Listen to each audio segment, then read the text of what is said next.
এরপরে প্রশ্ন হলো, এক মেয়ে তার স্বামীকে ডিভোর্স দিয়েছে, আমি সে মেয়েকে বিবাহ করেছি, অনেকে বলছে বিবাহ জায়েজ নাই, আমি তার সঠিক উত্তর জানতে চাই। কোনো হিন্দু ব্যক্তি যদি আসসালামু আলাইকুম বলে তবে তার জবাব কি দেওয়া উচিত? নাপাকি অবস্থা মৃত ব্যক্তিকে ভুলবশত জড়িয়ে ধরে কান্না করলে এর করণীয়? বিবাহিত পুরুষ ও বিবাহিত নারী জেনার কাজে লিপ্ত হয়, গ্রামের বিচারে টাকা জরিমানা করা হয়, সেই টাকায় সসপ্যান কেনা হয়, সেগুলো ধর্মীয় অনুষ্ঠানে রান্নার কাজে ব্যবহার করা হয়, সেই সসপ্যান বা পাতিলের রান্না করা খাবার খেয়ে ইমামতি করলে সেই ইমামের পিছনে ইক্তেদা করা যাবে কিনা? এত দূরে নিয়ে ফেলছেন মাসআলা। এটা তো ওই মাসালার মতো হয়ে গেল যে কোনো লোক যদি খারাপ কাজে জড়িত হয়, সেই লোক যদি মারা যায়, তাকে যদি কবর দেয়া হয়, তার লাশ পচে সার হয়ে সেই সার দিয়ে যদি কোনো গাছ হয়, সেই গাছ যদি ফল ধরে, সেই গাছের ফল খাওয়া যাবে কিনা? এরকম মাসালা বলে কে জিজ্ঞাসা করছে? তো এরকম না গুড়ায় গাড়ায় মাসালা হয়ে গেল। আসলে আল্লাহ মাফ করুক, আমি এই প্রশ্নকারীকে বলতেছি না, বাকি অনেকে এরকম করে যে কোনো কারণে কোনো হুজুরের উপরে খেপা আছে, ইমাম সাহেবের বিরুদ্ধে একটু রাগ আছে, ওই রাগ ঝাল মিটার আর কোনো রাস্তা খুঁজে পায় না, এরকম ওই দূর থেকে আইনা হলে একটা মায়ের হুজুরে দেওয়া যায় কিনা। এটা অনেক সময় হয়, সবসময় হয় যে তা বলতেছি না, অনেক সময় হয়। এবার আসেন মূল মাসআলায় আসি। ভাইরা আমার, জেনা ব্যভিচার এগুলোতে যদি লিপ্ত হয় কেউ, তাহলে সেক্ষেত্রে তাদের জন্য কোনো অর্থদণ্ডের ব্যবস্থা ইসলাম রাখে নাই। কোনো প্রকার অর্থদণ্ড আরোপ করা যাবে না। এই জাতীয় অর্থদণ্ড শরিয়ার দৃষ্টিকোণ থেকে জায়েজ নাই। বহু গ্রাম্য সালিশে এই কাজ করা হয় যে ছেলে মেয়ে জেনা করছে, ধরা পড়ছে, তাহলে এবার গ্রাম্য সালিশে বিচার হয়, বিচার হয়ে এবার ঠিক আছে, তাহলে এবার দোনোজন 10,000 করে টাকা জমা দিয়ে দেখ, অথবা ছেলেটার কাছ থেকে আর টাকা নেওয়া হয়, নিয়ে ওইটা নিয়ে আপনি পাতিল কিনে রান্না করে মসজিদে মাদ্রাসায় দুমসে খাইলেন, এটা জায়েজ হবে না। আপনাকে শরীয়তে অধিকার দেয় নাই যে তার উপরে অর্থদণ্ড করবেন। জেনার নির্দিষ্ট শাস্তি আছে, সে শাস্তি আবার চাইলেই গ্রামের মোনাল্লা মাতব্বর শুরু করে দিবেন আর যে কেউ বিচার করা শুরু করে দিবেন, এত সহজ না। এই বিচারটা বিচারিকভাবে হতে হবে, যেন তেনভাবে যে কেউ আইন হালাতে তুলে নিতে বা বিচার করা শুরু করেন, তাহলে কি হবে? অনেক অবিচার হবে। বিচারের নাম বহু অবিচার হয় কি হয় না? একটা ভালো মানুষকে জেনার দোষে দোষী বানায় দিলেন, আর অনেক সময় একজন দোষী মানুষকেও নির্দোষ বানায় দিলেন, কারণ সবার হাতে হাতে যদি বিচারের ছড়ি দেওয়া হয়, তখন দেখা যাবে সেটার অপব্যবহার হবে। নবী করিম সাল্লাল্লাহু আলাইহি সাল্লাম একই সঙ্গে তিনি মদিনার শাসক ছিলেন, একই সঙ্গে তিনি প্রধান বিচারপতি ছিলেন। তিনি যখন কোনো বিচারিক আদেশ দিতেন, তখন বিচারের জায়গা থেকে, বিচারকের জায়গা থেকে তিনি দিতেন। অতএব আইন যদি সবাই হাতে তুলে নেয়, তাহলে আপনাকে আমি খুন করব, আপনি আমারে খুন করবেন কেন? আমার দৃষ্টিতে আপনারে খুন করা জায়েজ, আপনার দৃষ্টিতে আমারে খুন করা জায়েজ, দুনিয়াতে মানুষই তো টিকবো না আর। তাইলে এই জন্য সবাই বিচার যার যার মতো হাতে তুলে নিতে পারেন না। বিচ্ছিন্ন কোনো বিষয়, কেউ এমন কোনো অপরাধ করেছে, মানুষের রোষানলে পড়েছে এবং সেই কারণে কোনো দুর্ঘটনা ঘটেছে, সেটাতেও যদি সীমালঙ্ঘন হয়, সেটা বিচার্য বিষয়। কিন্তু সচরাচর এই যে জেনার বিচারের নামে গ্রামাঞ্চলে যেটা হয়, সালিসি বিচারের মাধ্যমে, এখানে অর্থদণ্ড আরোপ করা জায়েজ নাই, জায়েজ নাই। অতএব এটা খাওয়া বা এটা ভোগ করাও কি হবে না? জায়েজ হবে না। যেসব পুরুষদের সাথে দেখা দেওয়া জায়েজ নাই, অর্থাৎ গায়রে মাহরাম, তাদেরকে বেগানা মহিলা যদি সালাম দেয়, সেটা জায়েজ আছে কিনা? আর যদি কোনো মহিলা সালাম দেন কোনো বেগানা পুরুষকে, তাহলে তার উত্তর নেওয়া যাবে কিনা? ভাইরা আমার, পুরুষ পুরুষকে সালাম দিবে, মহিলা মহিলাকে সালাম দিবে, কোনো সন্দেহ নেই। পুরুষ মহিলাকে, যদি পরিবারের মহিলা হয়, অর্থাৎ মাহরাম মহিলা হয়, মা বোন স্ত্রী, তাদেরকে সালাম দিবে। আবার মহিলারাও পুরুষদেরকে সালাম দিবে, মাহরাম পুরুষ হলে মা ছেলেকে সালাম দিবে, স্ত্রী স্বামীকে সালাম দিবে, বোন ভাইকে সালাম দিবে, কোনো সমস্যা নাই।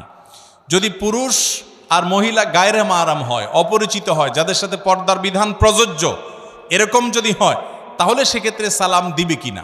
তো এটার উত্তর হলো, সাধারণ বিধান হলো এক্ষেত্রেও সালাম দিবে, যদি ফিতনার ভয় আশঙ্কা না থাকে। আল্লাহ রাব্বুল আলামিন নারীদের কণ্ঠে বিশেষ কোমলতা দিয়েছেন, এবং সেই কোমলতার কারণে অনেক পুরুষ, বিশেষ করে যাদের দিল যত বেশি রুগ্ন হয়, তাদের মনে তত বাজে কল্পনা, যাতে জল্পনা, বাজে চিন্তা আসে, এবং অনেক সময় ফিতনার দিকে চলে যায়, কথাবার্তা হয়, আলাপ সালাপ হয়, এরপরে হতে হতে আস্তে আস্তে দেখা যায় আরও অনেক হারামের দিকে মানুষ চলে যায়। এরকম আশঙ্কা যদি থাকে, তাহলে নারী পুরুষ একে অন্যকে এভাবে সালাম দিবে না। যদি দেয় তাহলে মনে মনে জবাব দিবে, যদি জবাব জোরে দিলে ফিতনার ভয় থাকে। বাকি সাধারণ অবস্থাতে জবাব দিতে পারবে। আল্লাহ কোরআনে বলেছেন ওয়াকুলনা কাওলাম মারুফা, মেয়েরা তারা কথা বলবে, স্বাভাবিক কথা বলতে পারবে। কোরআনের আয়াত থেকে বোঝা যায় তো এই স্বাভাবিক কথার মধ্যে সালামও থাকে। এটা সাধারণভাবে যদি বলা হয়, কণ্ঠের মধ্যে বিশেষ কোমলতা সৃষ্টি করা না হয়, বিশেষ কোনো কৃত্রিমতা সৃষ্টি করা না হয়, কণ্ঠের মধ্যে বিশেষ ধরনের আকর্ষণীয় করে ওইটা যদি উপস্থাপন করা না হয়, নর্মালি এটা জায়েজ আছে। ফিতনার আশঙ্কা থাকলে এটা করাকে অনেক ইমামগণ ওলামা ইকরাম মাকরুহ বলেছেন। কথা কি বুঝাতে পারছি? অতএব বেগানা পুরুষ বেগানা নারী একে অন্যকে সালাম যদি দেয়, ফিতনার আশঙ্কা নাই, জায়েজ আছে। কিন্তু ফিতনার আশঙ্কা আছে এরকম হলে, অর্থাৎ আপনার মনে বাজে চিন্তা আসতে পারে, একটা ইয়াং মেয়ে ইয়াং ছেলে নির্জন জায়গা বা পরবর্তী তাদের সাথে পরিচয় হতে পারে, কথা সামনে বাড়তে পারে, এবং এই সাউন্ডের কারণে ভয়েসের কারণে নিজের মধ্যে মনে বাজে জল্পনা কল্পনা আসার আশঙ্কা আছে, তাহলে সালাম না দেওয়াই উত্তম। যদি দেয়া হয়, আপনাকে একটা মেয়ে সালাম দিছে, আপনি জবাব দেয়াটাকে বিপদের কারণ মনে করছেন, আপনি মনে মনে জবাব দিবেন। অনেকে এই সমস্ত কথা শুনলে মনে করে এত হিসাব নিকাশ করে দুনিয়াতে চলা যায় নাকি? ভাই, জান্নাত প্রত্যাশী মানুষকে এর চেয়ে বেশি হিসাব করা লাগে। আর যার জান্নাত জাহান্নাম নাই, যার আল্লাহ নাই, যার আল্লাহর প্রতি ঈমান নাই, যে শয়তানের কথা মতো চলে, ও তো নফসের গোলাম, তার খেয়াল খুশি মতো যা খুশি সে করে। আমাদের প্রতিটা পদক্ষেপে চিন্তা করতে, আর এটা একজন নারীর প্রতি সম্মান প্রদর্শন, যে একজন নারী তার ব্যক্তিত্ব, তার সম্ভ্রম, তার ইজ্জত যাতে কোনো পুরুষ মনে মনে বাজেভাবে তাকে নিয়ে খারাপ চিন্তা করে জেনা করতে না পারে, নিকৃষ্ট চিন্তা তাকে নিয়ে যেন করতে না পারে, ইসলাম তার জন্য সব ব্যবস্থা রেখেছে। এই পর্দার বিধান হলো আমার বোনদের জন্য, মায়েদের জন্য সম্ভ্রম এবং ইজ্জত রক্ষা করবার জন্য, তাদেরকে সম্মান দেওয়ার জন্য। আর পর্দাহীনতা এটা বেশিরভাগ ক্ষেত্রে নারীকে অসম্মানের দিকে নিয়ে যায়। একজন খোলামেলা পোশাকে চলা নারীকে নিয়ে অজস্র মানুষ রাস্তাঘাটে তার দিকে তাকিয়ে তাকিয়ে, অনলাইনে অফলাইনে তাকে দেখে দেখে মনে মনে তার সাথে জেনা করে। এটা অস্বীকার করার কোনো সুযোগ আছে? অস্বীকার যদি করেন তাহলে বুঝতে হবে হয় মিথ্যাবাদী, আর না হলে রোগ আছে, ডাক্তার দেখাইতে হবে। এরপরে প্রশ্ন হলো, এক মেয়ে তার স্বামীকে ডিভোর্স দিয়েছে, আমি সে মেয়েকে বিবাহ করেছি, অনেকে বলছে বিবাহ জায়েজ নাই। আমি তার সঠিক উত্তর জানতে চাই। দেখুন, প্রথম কথা হলো, ডিভোর্সি মেয়ে বিয়ে করা বা স্বামী পরিত্যক্ত মেয়ে বিয়ে করা এটা তো শুধু জায়েজ না, ওই মেয়েকে উপকার করার উদ্দেশ্যে করলে তো সেটা সওয়াবও হতে পারে। কিন্তু কথা হলো যে ডিভোর্সটা শরীয়ত অনুযায়ী হয়েছে কিনা। কারণ কোনো নারী তিনি নিজের স্বামীকে তালাক দিতে পারেন না নর্মালি, কিন্তু অর্পিত তালাক যদি দেওয়া থাকে, বাংলাদেশের প্রচলিত কাবিননামার 18 নম্বর কলামে যে লেখা আছে, যদি স্বামী তার স্ত্রীর প্রতি জুলুম করে, ভরণ পোষণ না দেয়, এটা করে সেটা করে, তাহলে সেক্ষেত্রে সে নিজের প্রতি নিজে তালাক গ্রহণ করিতে পারিবে। ওইটা যদি ফিল আপ করা থাকে, ওখানে যদি সই করা থাকে স্বামী স্ত্রীর, বিশেষ করে স্বামীর, তাহলে সেক্ষেত্রে অর্পিত তালাকের পাওয়ার স্বামীর উপরে স্ত্রী নিজের উপর নিজে প্রয়োগ করতে পারে, নিজের উপর নিজে প্রয়োগ করতে পারে। কোনো স্ত্রী যদি বলে স্বামীকে, তোমাকে আমি তালাক দিলাম, কিয়ামত পর্যন্ত বললেও তালাক হবে না। সে যদি বলে আমার নিজের প্রতি নিজে তালাক গ্রহণ করলাম, ওই অর্পিত তালাকের পাওয়ার বলে, যদি পাওয়ার দেওয়া থাকে আর যে শর্তে পাওয়ার দেওয়া, সেই শর্ত যদি পাওয়া যায়, বহু যদির পরে সেটা হতে পারে। এই জন্য ফতোয়া বোর্ডে গিয়ে, মুফতিদের কাছে গিয়ে এই তালাক হয়েছে না হয় নাই আগে পুঙ্খানুপুঙ্খ যাচাই করে তাহাকিক করে ফতোয়া নেবেন, তারপরে এবার চিন্তা করবেন। এরকম যদি তালাক সত্যি হয়ে যায়, তাহলে ডিভোর্সি মেয়ে তাকে বিবাহ করলে, বিশেষ করে তার প্রতি জুলুমের কারণে সে অসহ্য হয়ে যদি সেখান থেকে বিচ্ছেদ হয়ে আসতে হয়েছে, এরকম হয়, তাহলে সেক্ষেত্রে তার উপকার করতে গিয়ে, সহায়তা দেখাতে গিয়ে আপনি বিয়ে করলে সেটা ভালো। কিন্তু সহায়তা দেখাতে গিয়া কয়দিন পরে যেন তার প্রতি আবার বিতৃষ্ণ হয়ে অন্য পথে গিয়ে তার প্রতি অবিচার আর যেন না করেন, সেটা খেয়াল রাখেন। অতএব এটা জায়েজ আছে। সাহাবা একরাম বহু ডিভোর্সি মেয়েকে বিয়ে করেছেন।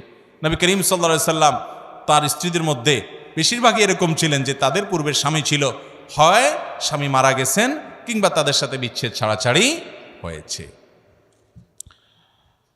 কোনো হিন্দু ব্যক্তি যদি আসসালামু আলাইকুম বলে, তবে তার জবাব কি দেওয়া উচিত?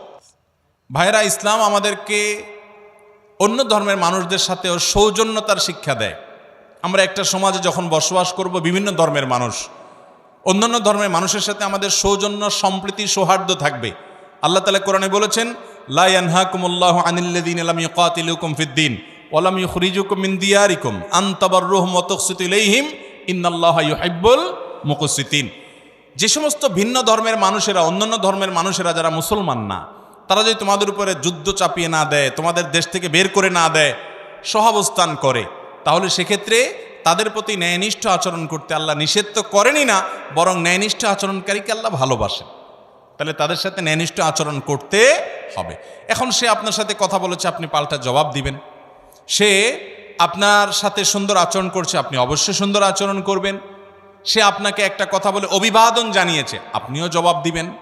কিন্তু আসসালামু আলাইকুম ওয়া রাহমাতুল্লাহি ওয়া বারাকাতু, প্রথম কথা হলো যে সালাম এটা আল্লাহ তাআলার গুণবাচক নাম। যে আল্লাহর প্রতি বিশ্বাস করে না, গুণবাচক নামে বিশ্বাস করা তো অনেক পরের কথা, ঠিক না ঠিক? অতএব তিনি যদি আপনাকে আসসালামু আলাইকুম ওয়া রাহমাতুল্লাহ বলেন, আপনি সৌজন্যতার খাতিরে অবশ্যই জবাবে বলবেন ওয়া আলাইকুম। কি বলবেন? ওয়া আলাইকুম। আর এছাড়া সাধারণ যে অভিবাদন, সেগুলো জানাতে কোনো সমস্যা নেই। যেমন সে আপনাকে গুড মর্নিং বললো, থ্যাংক ইউ বললো, আপনি ওয়েলকাম বললেন, আপনি স্বাগতম বললেন, এই জাতীয় যে আপনার সচরাচর যে সমস্ত অভিবাদনগুলো করা হয় সেগুলো করাতে কোনো অসুবিধা নাই। তবে ইসলামের এই অভিবাদনটা এটা যেহেতু ইমানের সাথে সংশ্লিষ্ট অনেকটা, অতএব এটা ইমানদারদের জন্য রিজার্ভ। যদি আল্লাহর প্রতি কারোর ইমান নাই এরকম কেউ আপনাকে সালাম দিয়ে দেয়, আপনি অবশ্যই সৌজন্যতা তার প্রতি দেখিয়ে তাকে ওয়ালাইকুম বলে রিপ্লাই বা জবাব দিবেন।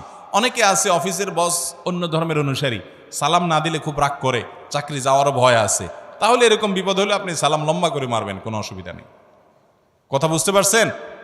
কয়দিন আগে সাতক্ষীরাতে বোধহয় কোনো আলেম এরকম কোনো মহিলাকে সালাম দেয় নাই, সম্ভবত তিনি অন্য ধর্মের অনুসারী ছিলেন। সেই মহিলা ওই আলেমকে অপমান পর্যন্ত করে ছাড়ছে।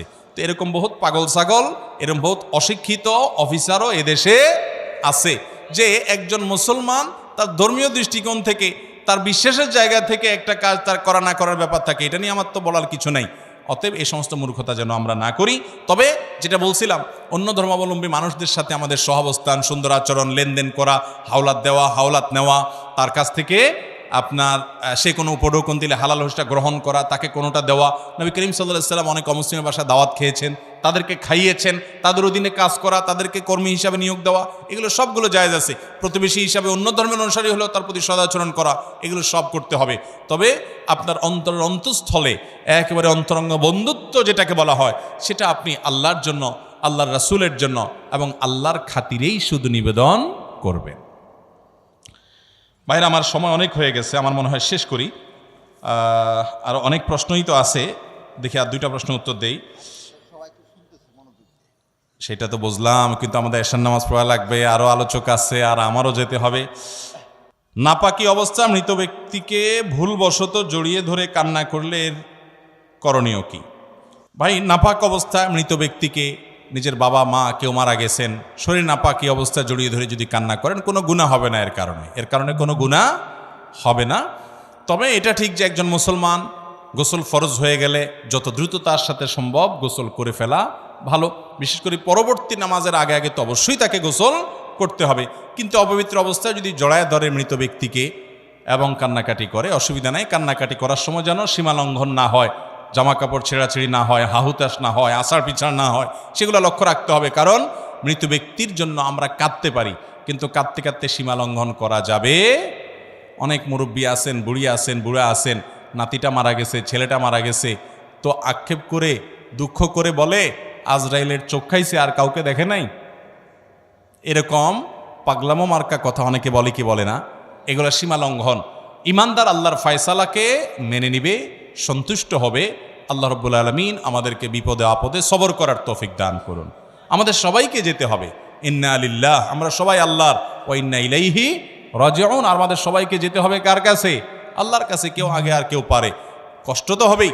নবী করিম সাল্লাল্লাহু আলাইহি সাল্লামের ছেলে যখন মারা গেছে, ওনার চোখ বেয়ে পানি পড়েছে। সাহাবা একরাম বললেন, ইয়া রাসূলুল্লাহ, আপনিও কাঁদেন? নবী সাল্লাল্লাহু আলাইহি সাল্লাম বলেছেন, হ্যাঁ, এটা তো বিরহের বেদনার কারণে কান্না আসবেই, এই কান্নাতে দোষের কিছু নাই।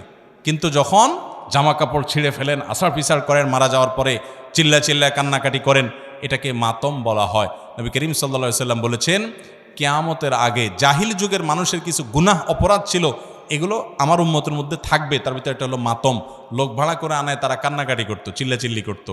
এটা হলো আল্লাহর বিরুদ্ধে একরকম বিদ্রোহের মতো ব্যাপার। আজকাল যেরকম ভাড়া করে আয় না, গান গাওয়ায় না, সে যুগে কেউ মারা গেলে 10 জন 20 জন 15 জন মহিলা ভাড়া করে আনতো। তাদের কাম কি? তাদের কাম হলো কান্দে কেটে দিয়ে যেত। আজকাল কিছু হুজুর ভাড়া আনে, হুজুর ভাড়া আনে না, বাপ মারা গেছে মা মারা গেছে, হুজুর ভাড়া আনছে, হুজুর দোয়া করে কান্নাকাটি করে দিয়ে গেলে হুজুর যত বেশি কানতে পারে পয়সা তত বেশি পায়। আছে না নাই? হুজুর অবশ্যই দোয়া করবেন, কিন্তু অনেক এলাকায় আছে রেট ঠিক করে দেওয়া আছে, বিশেষ করে চিটাঙের দিকে আছে যে হুজুর মিলাদ করবেন দোয়া করবেন, নর্মাল করে দিবেন 50 টাকা রেট, একটু ভালো করে করবেন বেশি সময় নিয়ে করবেন 100 টাকা রেট, আর যদি একটু কানতে টানতে পারেন তাহলে 500 টাকা। তো মুর্দার জন্য এই সমস্ত তামাশার কান্নাকাটি কাজ হবে। আপনি আপনার বাবার জন্য চোখের পানি ফেলে দোয়া করবেন, আর মারা গেলে হাউতাশ করবেন না, সবর করবেন। আল্লাহ রাব্বুল আলামিন এর জন্য আজর দিবেন, বিনিময় দিবেন। এটা আমার জন্য পরীক্ষা। আল্লাহ আমাদেরকে বোঝা এবং আমল করার তৌফিক দান করুন। ইমার্জেন্সি ব্যালেন্স গ্রহণের পর টাকা রিচার্জ করার পরে ওই কর্জের টাকা সহ আরো 2-1 টাকা বেশি কেটে নেওয়া হয়, এটা জায়েজ আছে কিনা? ভাইরা আমার, ইমার্জেন্সি ব্যালেন্স বিভিন্ন মোবাইল কোম্পানি থেকে নেওয়া যায়। 5 টাকা 10 টাকা যে ইমার্জেন্সি ব্যালেন্স নেওয়া হয়, আপনি পরবর্তীতে যখন রিচার্জ করবেন ওই রিচার্জের সময় সেই লোনের টাকা যেটা ইমার্জেন্সি ব্যালেন্স হিসাবে আপনাকে দেওয়া হলো সেটা কেটে রাখা হবে, সাথে 1-2 টাকা বা আরও কম বা বেশি কেটে নেওয়া হয়। এই টাকাটা কি সুদ হবে কিনা? তো এর উত্তর হলো যে না, এটা সুদ হবে না। এটা নিয়ে দেশের বরেণ্য ওলামা একরাম তাদের গবেষণার আলোকে ইতিমধ্যে অনেকেই ফতোয়া দিয়েছেন। মৌলানা মুফতি আব্দুল মালিক হাফিজাহুল্লাহ আরও অনেক ওলামা একরাম ইতিমধ্যে পরিষ্কারভাবে ফতোয়া দিয়েছেন যে এটা সুদ হিসাবে, অর্থাৎ আল কাউসার থেকে ফতোয়া দেওয়া হয়েছে এবং আর অনেকগুলো ফতোয়া বিভাগ থেকে ফতোয়া দেওয়া হয়েছে যে এটা সুদ হবে না। কেন সুদ হবে না? কারণ সুদের সংজ্ঞার মধ্যে এটা পড়ে না।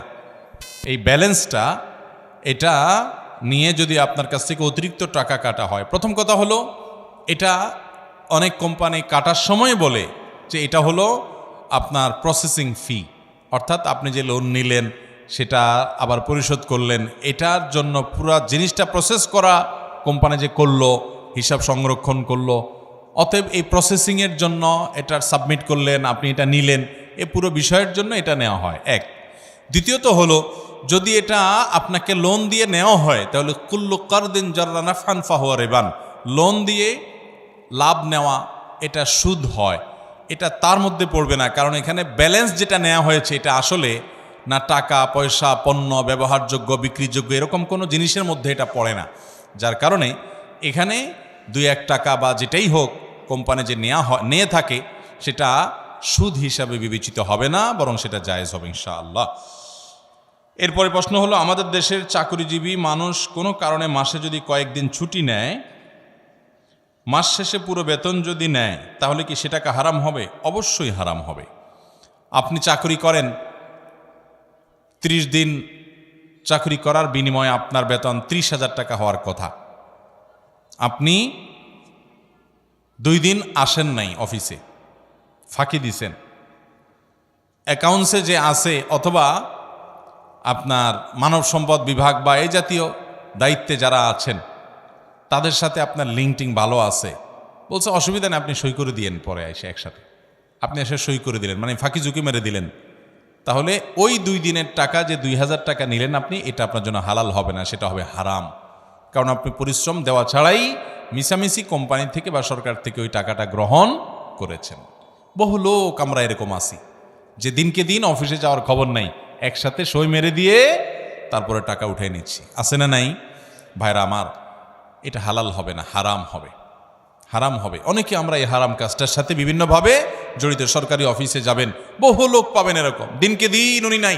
বিশেষ করে অফিসার যত বড় হয় এই টাইপের অপরাধগুলো তত বেশি হয়, যে উনি অফিসের প্রধান কর্মকর্তা, যার কারণে ওনারা দেখার কেউ নাই, আর নিচে যারা আছে তারা ভয়ে কোথাও বলতেও পারে না, বলেও না, সবাই নিজের সুবিধা পাওয়ার জন্য ওনাকে জি হুজুর করে। উনি ওই চান্সে একসাথে এসে পুরো মাসের সই বা কয়েকদিনের সই একদিন করে দেয়, আছে না নাই? এই রোগটা, ওই কয়দিনের উপার্জন হালাল হবে না। হ্যাঁ, কোম্পানির কাজে আপনি বাইরে গেছেন, সই করতে পারেন, সেটা তো ভিন্ন কথা, কিন্তু আপনি গায়ের হাজির ছিলেন ব্যক্তিগত কাজে, আইসা এই কাম করলেন, জায়েজ হবে না। শুধু এটা নয়, আরও সূক্ষ্ম বিষয়, অনেকে আছে যে 8 ঘন্টা ডিউটি, কথার কথা তার চুক্তি 8 ঘন্টার বিনিময়ে সে বেতন পাবে, সে আসে 2 ঘন্টা পরে, যায় 2 ঘন্টা আগে, সই করার সময় মিথ্যাটা লেখা রাখে, এটাও জায়েজ হবে। হ্যাঁ, যদি আপনি যার চাকরি করেন, কোন একটা প্রতিষ্ঠানে চাকরি করেন, আপনার মালিক সে 2 ঘন্টা পরে আসেন, আধা ঘন্টা পরে আসেন, 20 মিনিট পরে আসেন, এটা সে অ্যালাউ করে, সে জানে এবং আপনাকে কিছু বলে না, সে মেনে নেয়, তাহলে ভিন্ন কথা, সেটা আপনার জন্য জায়েজ হতে পারে।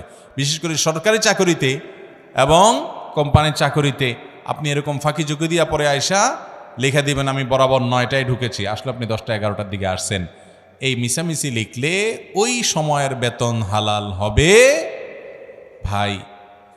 ইবাদতের স্বাদ পাবেন না যদি বেতন হারাম হয়, দোয়া কবুল হবে না যদি বেতন হারাম হয়। ওই মক্কায় গিয়া দোয়া করলেও হাদিসে আছে দোয়া কবুল হবে না, আন্নাই উস্তাজাবু লিযালিক, দোয়া কবুল হবে না যদি হারাম উপার্জন। হারাম উপার্জন এমন ডেঞ্জারাস জিনিস, আপনি আমল কম করেন, উপার্জনটা যেন হালাল থাকে সেই চেষ্টা করবেন ইনশাআল্লাহ। বহু তরুণ ভাইরা আছেন আমার, অনেক শিক্ষার্থী আছেন, পণ করেন, প্রতিজ্ঞা করেন যুবক ভাইরা যে ইনশাআল্লাহ আল্লাহ আমাকে কখনো কোনো একটা পর্যায়ে চাকরি বাকরি করার, হালাল উপার্জন করার মাধ্যম যখন দিবেন, আমার প্রতিটি পয়সা টাকা টন করে বাঁচবে, হারাম 1 টাকাও গ্রহণ করব না চেষ্টা করবেন তো ইনশাআল্লাহ। আল্লাহ তাআলা আমাদেরকে তৌফিক দান করুন।